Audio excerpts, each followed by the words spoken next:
Salve, salve, rapaziada. Hoje eu vou estar aqui falando sobre dinâmica impulsiva. É uma parte bem da hora de mecânica e vai estar caindo na prova do Brunão de amanhã. E é isso. Vamos começar falando do conceito de quantidade de movimento. Aqui, ó. Temos aqui um corpo qualquer que exerce uma velocidade v tendo uma massa m. Esse corpo ele vai ter uma quantidade de movimento que a gente vai chamar de Q.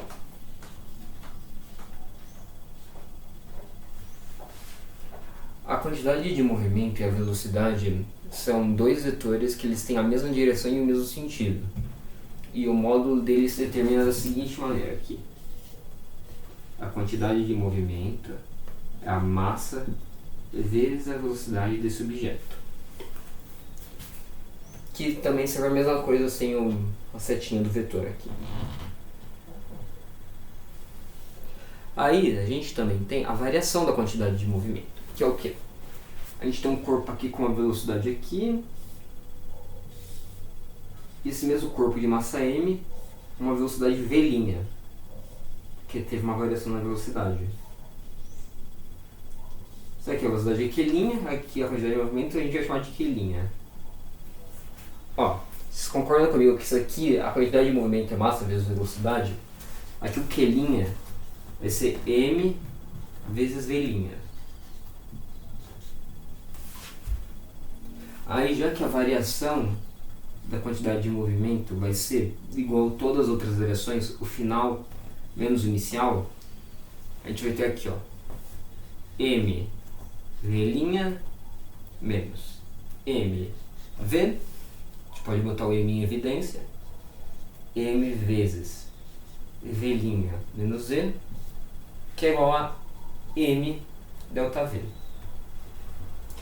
E novamente a mesma coisa se aplica aqui com a negocinho aqui de vetor. Muito bom.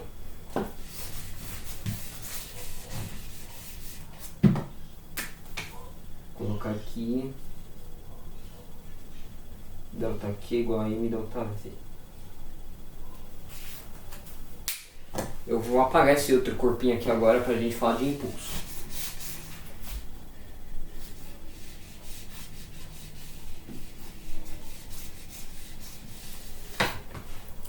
O impulso ele é uma grandeza que basicamente relaciona uma força com o tempo de contato que tem com uma superfície. Tipo assim, vamos supor que eu empurro algum objeto. Eu vou estar exercendo uma força sobre esse objeto durante um determinado período de contato. O impulso é demonstrado da seguinte forma. Impulso é igual a F delta T. Isso aqui, gente, eu vou pedir pra gente fazer uma coisa que vai ajudar a gente a compreender um pouquinho esse negócio do impulso aqui. Utilizando tipo, as unidades do sistema internacional aqui na quantidade de movimento, vou sair que a unidade de movimento é a unidade da massa, que é quilo, vezes a unidade da velocidade, que é metro por segundo. Ou igual o Bruno fala, o tal dos kiguinhas. Aí o impulso, a unidade dele vai ser a unidade da força, que é Newton, vezes segundo. Só que agora eu vou pedir para vocês pararem para prestar atenção em uma coisa. A força, ela é a massa vezes a aceleração. E a aceleração é o ΔV pelo ΔT. Ou seja, quando a gente tem F ΔT, a gente tem aqui M ΔV ΔT vezes ΔT. E, gente, olha que lindo isso daqui. Os ΔT vão cancelar. A gente vai ter que isso daqui vai ser igual a M ΔV. Só que isso daqui é o impulso. Ou seja, aqui a gente consegue o quê? Que impulso ele é igual à variação da quantidade de movimento. Aqui, ó. Uma coisa importante que eu meio que esqueci de falar. Aqui é o negocinho dos vetorizados também. O impulso ele também é um vetor aqui com mesma direção e sinal. E também aqui quando o vetor é de uma força F, a gente costuma colocar o Fzinho aqui embaixo, igual na força de trabalho. Certo.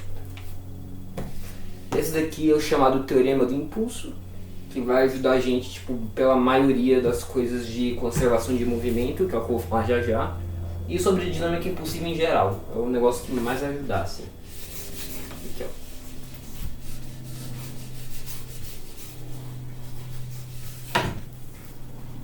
Impulso é F delta T. Impulso de uma força F. E impulso também é a variação da quantidade de movimento. Agora, iremos falar sobre conservação da quantidade de energia num sistema fechado. Que o princípio no qual a gente vai partir de tudo é isso daqui.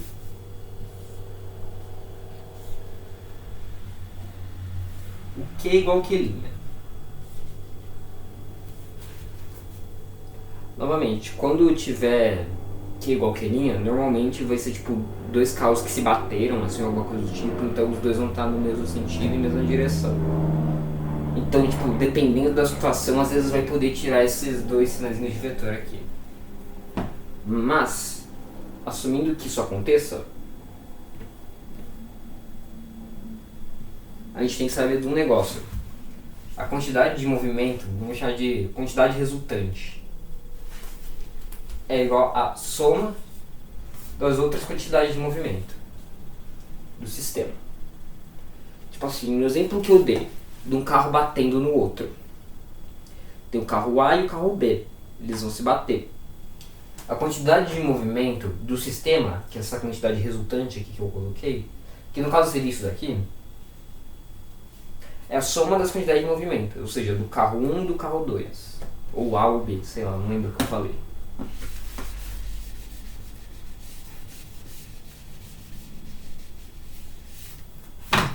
Aí, isso supondo que utilize o mesmo sentido de direção para os vetores, mas caso não haja, nesse mesmo canal aqui no meu, tem um vídeo falando sobre soma de vetor, tá?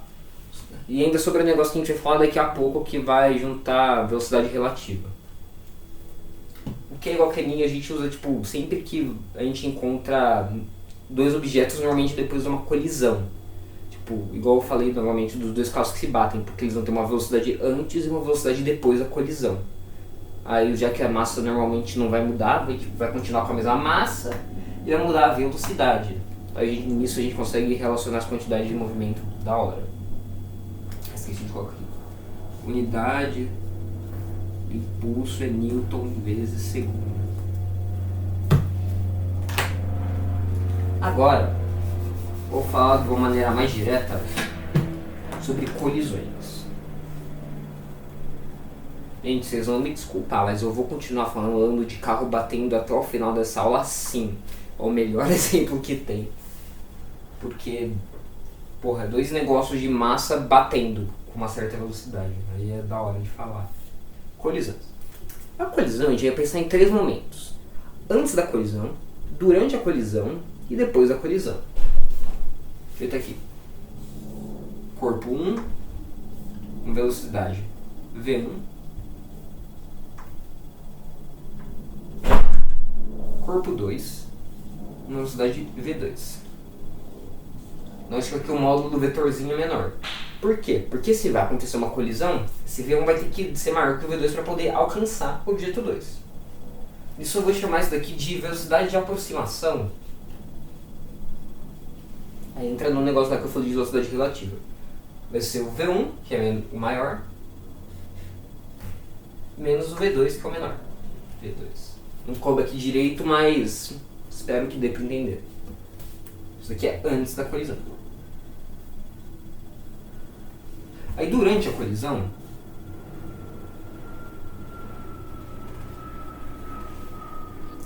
esses dois corpos,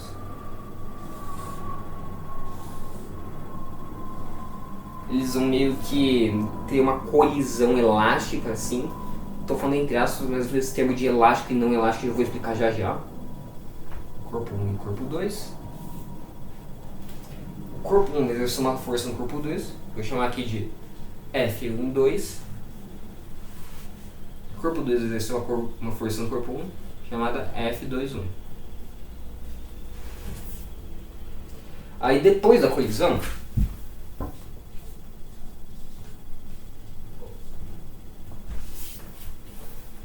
a gente vai ter aqui, ó, o corpo 1 andando numa velocidade menorzinha,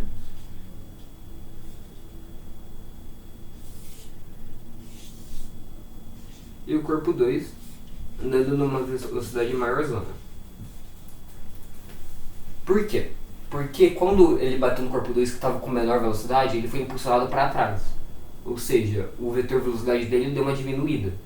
E aqui foi impulsionado para frente. Então o vetor velocidade deu uma aumentada.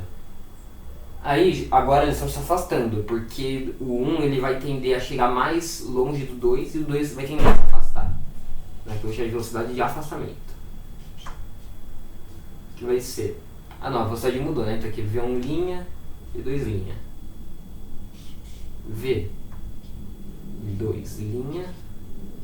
menos V1'.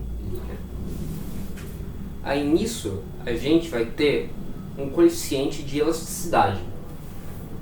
A gente chama de E. O E é o quê? O módulo da velocidade de afastamento. Não. De afastamento pelo de aproximação.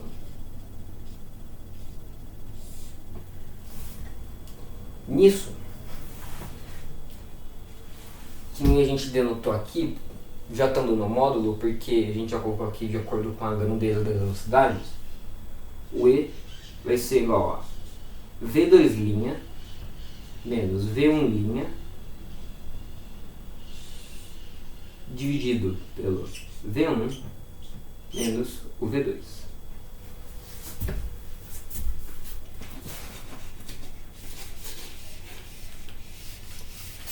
Dito isso, a gente vai classificar as colisões em 3 tipos.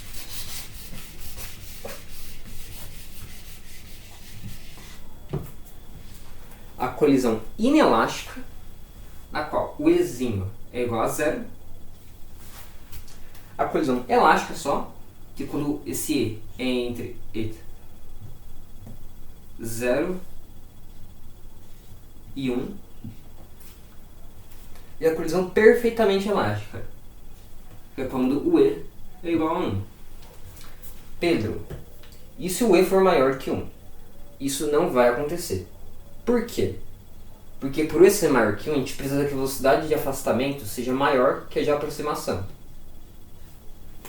Então a velocidade de afastamento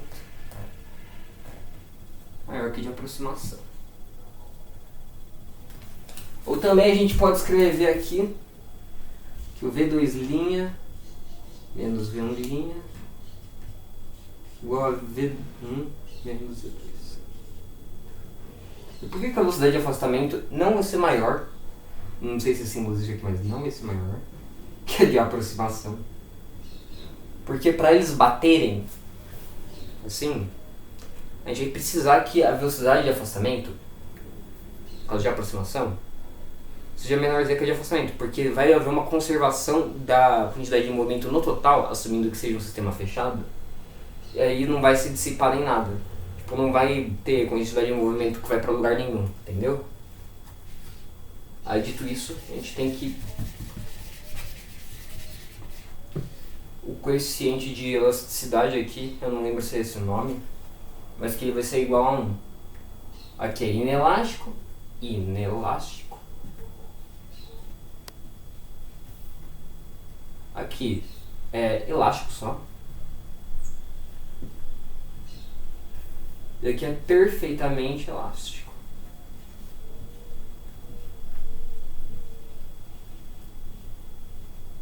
Elástico. Aí o que isso nos diz sobre a colisão? Quando ele é igual a 0, isso daqui vai ser igual a 0. Então aqui igualando V2' menos V1' sobre V1 menos V2 igual a 0. Essa parte daqui vai.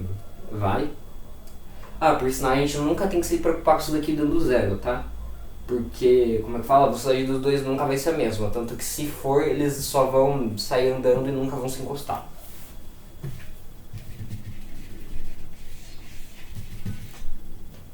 Ou seja, isso daqui é só igual a zero. Ou seja, passando isso daqui pra cá, de ter V1' é igual a V2'. Sabe o que isso significa? Os dois corpos eles vão bater. E no que eles vão bater, os dois corpos eles vão continuar seguindo o caminho com as mesmas velocidades. Aqui é o V1', que é a velocidade depois da colisão, é igual à velocidade do corpo 2 depois da colisão também. Isso se trata de uma colisão inelástica.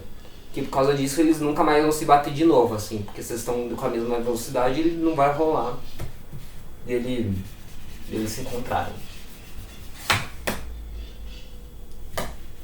Agora, quando é perfeitamente elástico, a gente vai ter aqui V2' menos V1' dividido pelo V1 menos V2 é igual a 1. Passando isso daqui multiplicando para cá, vai ter V2' menos V1' é igual a V1 menos V2. Agora passando isso daqui tudo somando, a gente vai ter V1' mais V1 é igual a V2' mais V2. Ou seja, as velocidades dos corpos, quando somadas, elas vão se igualar. Tipo, essas duas velocidades daqui são as duas do corpo 1, essas daqui são as duas do corpo 2. Por isso que é perfeitamente elástico, porque se conserva. Tipo, nada que sai sumido, vai pra lugar nenhum, entendeu? Toda a velocidade aqui é igual, sacou? Temos isso daqui então, quando for perfeitamente elástico.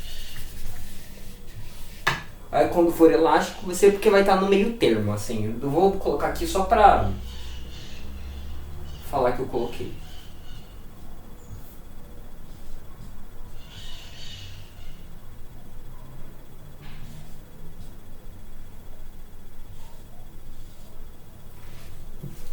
Certo. Aqui a gente pode só multiplicar tudo por esse V1 menos V2. A gente vai ter 0 menor que V2 menos V1'. Esse linha aqui.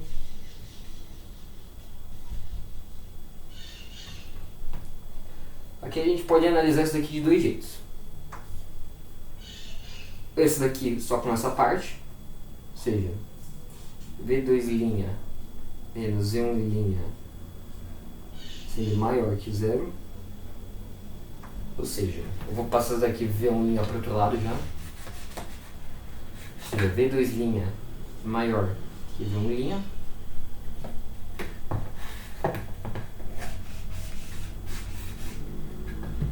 O que faz bastante sentido. Por quê?